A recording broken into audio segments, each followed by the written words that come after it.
yéen a ngi teewlu seen bii di Liberté TV xibaar yi wóor te gaaw ci tàng-tàng bi ñu ngi lay ñaan nga daal di abonné wu te activer cloche de notification yi vidéo bu dëggu nga bokk ci ñu koy njëkk a am.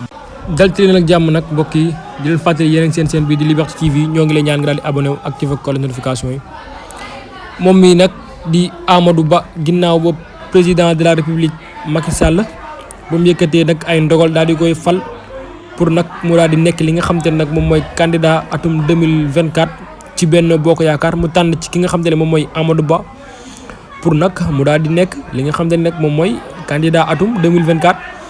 loolee nag tax na mu jur ab jaxasoo bu xaw a ndaw foofee nag ci biir Benno Bokk Yaakaar ndaxte nag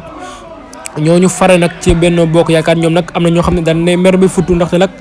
nee nañ lan moo tax président di tànn ki nga xam ne nag moom mooy Amadou Ba am sax ñoo xam ne tax nañ ñu daal di quitter parti boobee ñu ne nag lan moo tax kii nga xam ne moom mooy président daal di tànn Amadou Ba pour nag mu daal di nekk li nga xam ne nag moom mooy président atum 2024. ndax nag nee nañ moom mii di Amadou Ba daa miin li nga xam ne nag moom mooy défaite maanaam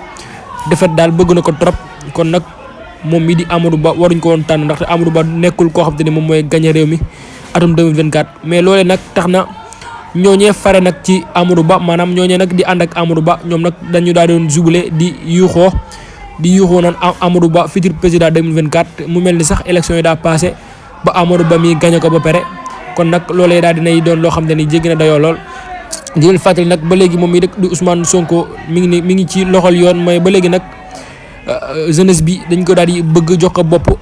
yaakaar na ni bu élection yi doon tey moom mi nag bu posé woon aw kartam njort na ni moom mooy yor li nga xam ne nag moom mooy réewum Sénégal kon nag moom mooy di Amadou Ba ay ñooñam démb daal doon nañ daal di yuuxoo mu mel ni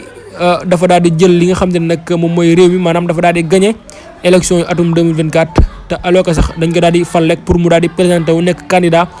atum 2024 loolu nag moo gën a gula fës mbokk yi ngeen wéy di abonné wu.